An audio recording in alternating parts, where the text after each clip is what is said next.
इस पवित्र भूमि पे आप सबने म्यारी राम राम। भारत माता की, भारत माता की, भारत माता की। वंदे वंदे वंदे। केंद्रीय मंत्री माननीय श्री गजेंद्र सिंह शेखावत जी,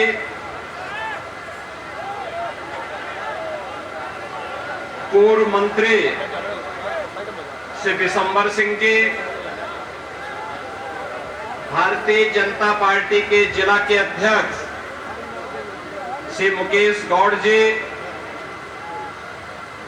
राज्यसभा के माननीय सांसद श्री डीपी वत्स जी, डेरा हलवास से महंत केशवनाथ जी,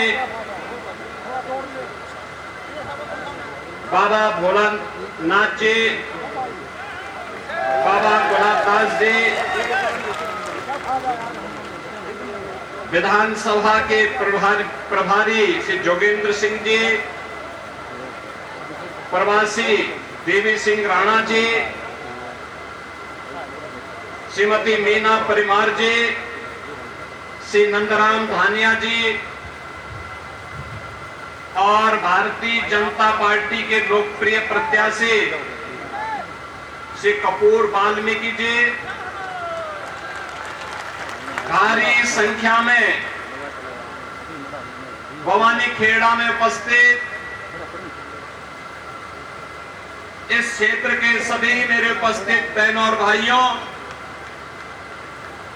मैं अयोध्या धाम की धरती, प्रभु राम की पावन जन्मभूमि की धरती से आज आपके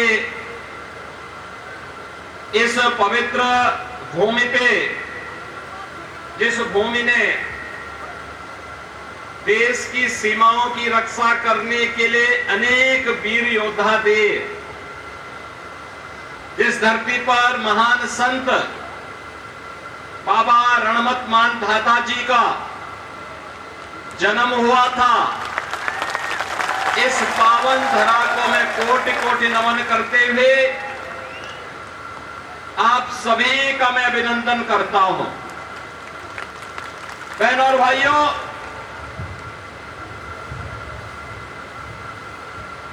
अयोध्या 500 वर्षों का इंतजार समाप्त हुआ। 22 जनवरी 2024 को प्रधानमंत्री मोदी जी के कर कमलों से भगवान श्री राम लला का फिर से अयोध्या धाम में विराजमान हो गया है।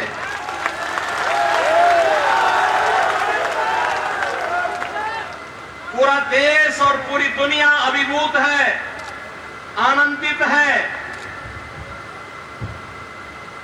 रामलला का अयोध्या धाम में फिर से विराजमान होने पर, लेकिन इन बदनसीब कांग्रेसियों को इससे भी नफरत है। यही अंतर है राम की संस्कृति पर और रोम की संस्कृति पर। राम की संस्कृति में पला बड़ा हर व्यक्ति राम काज कीन्हे बिनु मोहि कहां विश्राम के संकल्प के साथ 500 वर्षों तक लड़ता रहा, अपने आप को बलिदान करता रहा। लेकिन प्रभु श्री राम की मर्यादा का पालन करते हुए आन मान और शान की रक्षा करने के लिए राम जन्मभूमि मंदिर के लिए निरंतर निरंतर लड़ता रहा, कार्य करता रहा। और परिणाम हमारे सामने है, परिणाम हमारे सामने है। आज प्रभु राम फिर से विराजमान हो गए अपनी पवित्र जन्मभूमि अयोध्या धाम में। बहनों और भाइयों, एक तरफ अयोध्या धाम में प्रभु राम का विराजमान होना, दूसरा रोम की संस्कृति में पले पढ़े वे लोग, वे बदनसीब जो दुर्भाग्य से अपने को एक्सीडेंटल हिंदू कहते हैं, वे कैसे इसको बर्दाश्त कर पाएंगे। वे कहते हैं कि अयोध्या में जब रामलला का मंदिर का उद्घाटन हो रहा था तो वहां पे नाच गाना चल रहा था। अरे जिंदगी भर तो यही तुम्हारा खानदान करता रहा, इसीलिए तो हिंदुओं का अपमान करना, भारत की सनातन संस्कृति को कोसना और भारत के बाहर जाकर के भारत की परंपरा और भारत के संवैधानिक संस्थाओं को कटघरे में खड़ा करके अपने कृत्यों पर और अपनी योग्यता पर स्वयं प्रश्न चिन्ह कांग्रेसी हमेशा लगाते हैं। बहनों और भाइयों, मैं तो आपसे कहने के लिए एक बात कहने के लिए आया हूं। आखिर अयोध्या में 500 वर्षों की इतनी लंबी लड़ाई लड़ने की आवश्यकता क्यों पड़ी? 1526 में जब अयोध्या में रामलला के पवित्र जन्मभूमि पर भगवान रामलला का मंदिर तोड़ करके एक गुलामी का ढांचा खड़ा कर दिया गया था, बहनों और भाइयों, इसकी नौबत ही नहीं आनी चाहिए थी। हम मानते हैं मुगलों ने आक्रमण किया,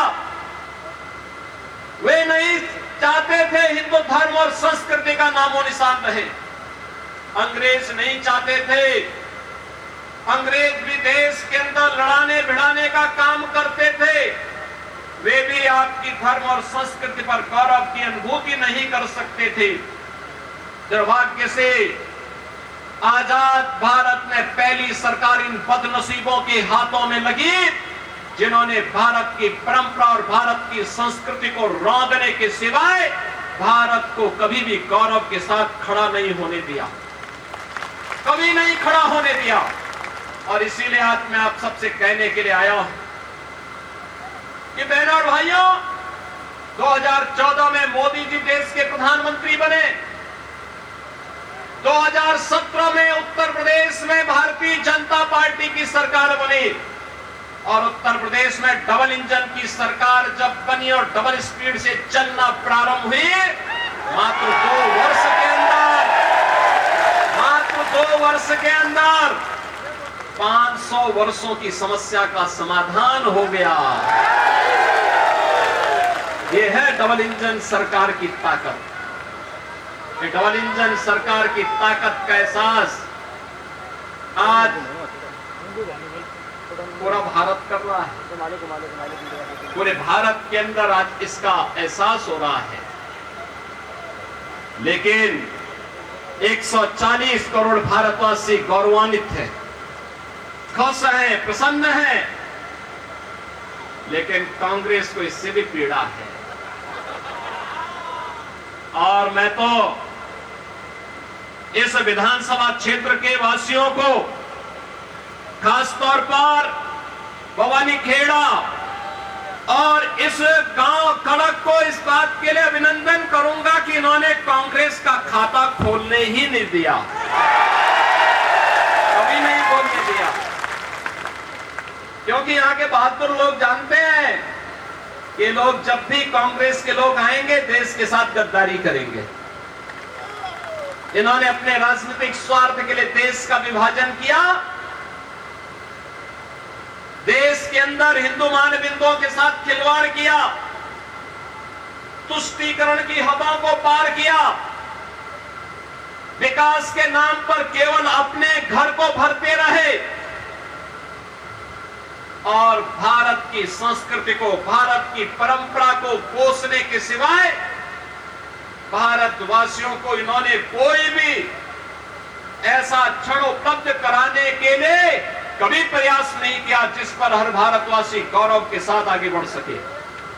बहनों और भाइयों, आपने 10 वर्ष के अंदर हरियाणा के अंदर देखा होगा, ये डबल इंजन सरकार के कारण आज यहां पे कनेक्टिविटी बेहतर हुई है, अच्छी सड़कें बन रही हैं, चाहे वहां रोड कनेक्टिविटी हो, एयर कनेक्टिविटी हो,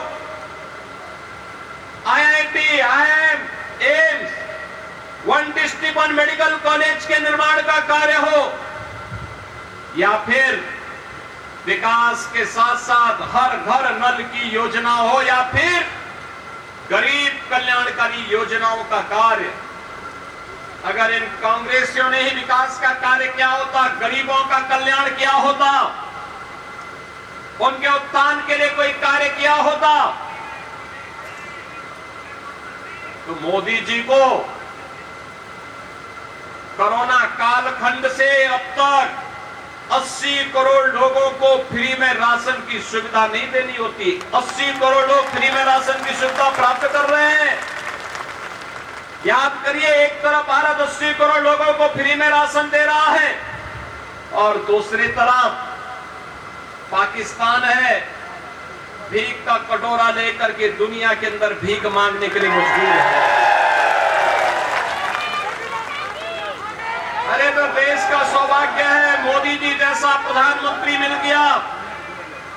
भारत को दुनिया की एक बड़ी ताकत बनाने के लिए उन्होंने जो कदम उठाए हैं, आज भारत के बगैर दुनिया की कोई व्यवस्था आगे नहीं बढ़ सकती, नहीं बढ़ सकती। आज मोदी जी के नेतृत्व में भारत दुनिया की एक ताकत बनकर के उभर करके आगे बढ़ रहा है। और यही कारण है, जब देश के पास संसाधन है, ये कांग्रेस के लोग तो कहते थे कि देश के संसाधनों पर पहला अधिकार मुसलमान का होगा, लेकिन मोदी जी ने कहा नहीं, देश के संसाधन पर पहला अधिकार गरीब का होगा, कमजोर का होगा, वंचित का होगा, दलित का होगा, पिछड़ों का होगा, दलितों का होगा।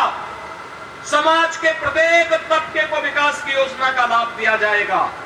और 80 करोड़ लोगों को फ्री में राशन, 60 करोड़ लोगों को 5 लाख रुपए की आयुष्मान भारत की सुविधा, 12 करोड़ किसानों को किसान सम्मान निधि, 12 करोड़ गरीबों के घर में शौचालय, 10 करोड़ गरीबों के घर में उज्ज्वला योजना के कनेक्शन और 4 करोड़ गरीबों के घर बनकर के तैयार हो गए हैं। उन गरीबों को उपलब्ध करवाया है।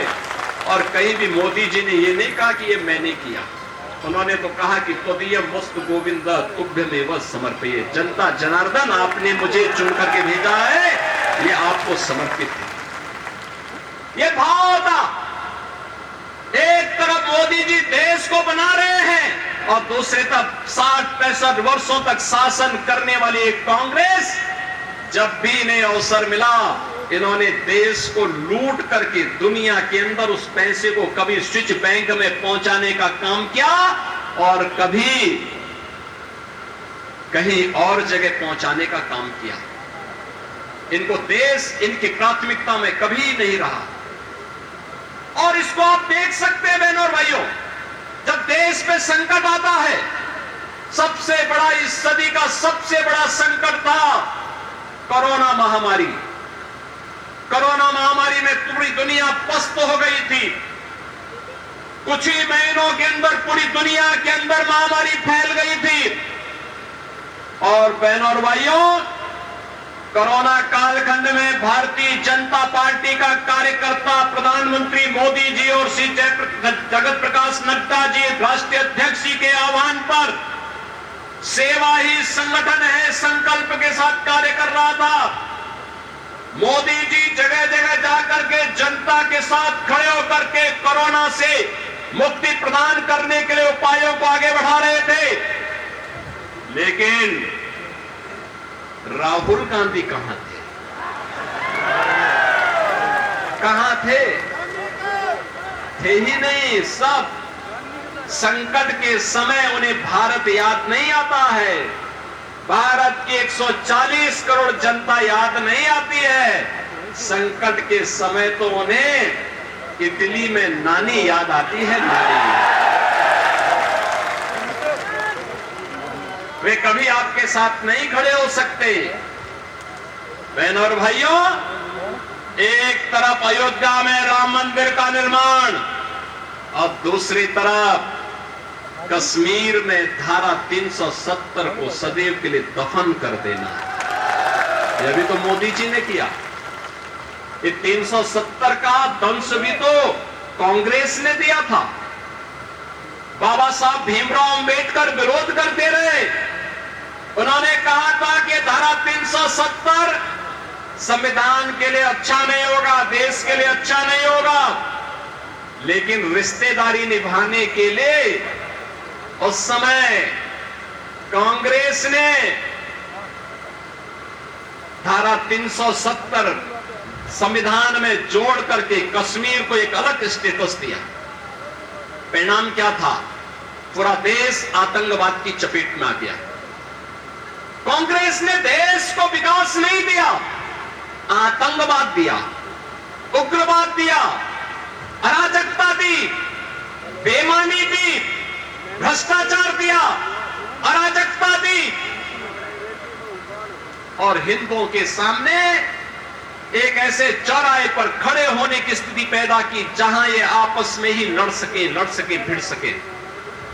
बहनों और भाइयों, आज तो मोदी जी जब सत्ता में आए 2014 में, उन्होंने एक ही बात कही। जब उनसे पूछा गया कि आप सत्ता में आके क्या करेंगे, तो मोदी जी ने कहा कि बिना भेदभाव के विकास की योजनाओं को गांव में लेके जाऊंगा, गरीबों तक पहुंचाऊंगा, किसानों तक पहुंचाऊंगा, महिलाओं तक पहुंचाऊंगा, युवाओं तक पहुंचाने का काम करूंगा। और तब उन्होंने नारा दिया था, सबका साथ और सबका विकास। हमने कभी नहीं कहा, हमने तो कहा विकास सबका करेंगे, सुरक्षा सबको देंगे, सबको देंगे। बहनों और भाइयों, इन बदनसीबों के कारण पूछो ना इन लोगों से क्या कर रहे थे। इनके कारण यूपी में हर तीसरे दिन दंगा होता था। आज मुझे 3.5-7 वर्ष से मैं उत्तर प्रदेश में हूं, डबल इंजन की सरकार यूपी में है। बहनों और भाइयों, कोई दंगा नहीं हुआ, कोई दंगा नहीं। दंगाई या तो जेल में है या जहन्नुम की यात्रा में जा चुका है। अब यूपी में दंगा नहीं होता है और यही पीड़ा कांग्रेसियों को है। कांग्रेसियों की पीड़ा इसी बात को लेकर के है, क्योंकि कांग्रेस ने यूपी के एक खतरनाक माफिया को, बर्बर जो दुर्दांत माफिया था, उसको भी शरण दिया था और कई महीनों तक उसको अपने संरक्षण में रखा था। उसके साथ इनकी व्यावसायिक पार्टनरशिप थी। अब सोचो, माफिया और कांग्रेस की दोस्ती, संगठित अपराध में लिप्त माफिया हो, माइनिंग माफिया हो, वन माफिया हो, पशु माफिया हो, ये सभी इनके शागिर्द हैं। ये सत्ता में आएंगे फिर वही माफियागिरी करेंगे। इसलिए अच्छा है कि सत्ता में ही ना आए, इनको सत्ता से ही दूर रखो और भारतीय जनता पार्टी जो विकास का कार्य करा रही है, इसके लिए भारतीय जनता पार्टी ने हरियाणा विधानसभा चुनाव में अपने प्रत्याशी के रूप में यहां पर से कपूर वाल्मीकि को उतार करके आपकी सेवा के लिए यहां पे भेजा है। बहनों और भाइयों, देखिए, एक तरफ कपूर वाल्मीकि भारतीय जनता पार्टी के प्रत्याशी आपके बीच, और याद करिए जब अयोध्या धाम में प्रभु रामलला का विराजमान होना था, राम मंदिर में 500 वर्षों के बाद जब पवित्र घड़ी आई थी, तो ठीक उससे पहले अयोध्या के अंतर्राष्ट्रीय एयरपोर्ट का निर्माण जो उत्तर प्रदेश के अंदर किया गया, उस एयरपोर्ट का नामकरण महर्षि वाल्मीकि के नाम पर ही किया गया। महर्षि वाल्मीकि एक त्रिकालदर्शी ऋषि थे।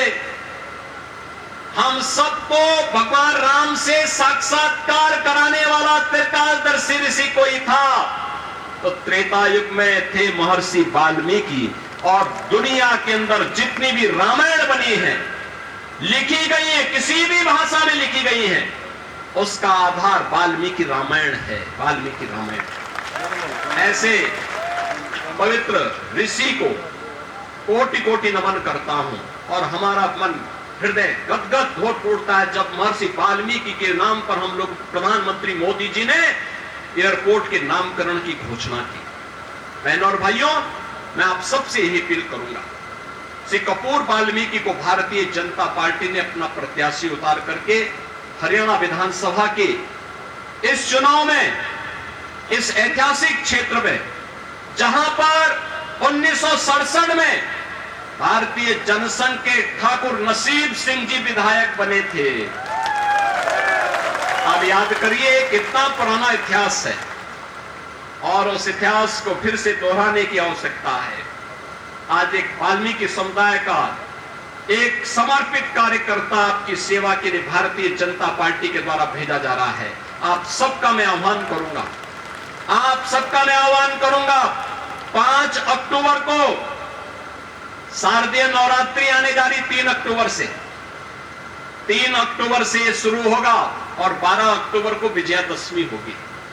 बहनों और भाइयों, विजयादशमी धर्म, सत्य और न्याय की विजय का पर्व है हम सबका, और विजयादशमी के पूर्व भारतीय जनता पार्टी का झंडा, कमल आपके यहां खिलना चाहिए, यह आह्वान करने के लिए मैं आपके बीच आया हूं। श्री कपूर वाल्मीकि को चुनाव जिता कर यहां से भेजेंगे, जाएंगे?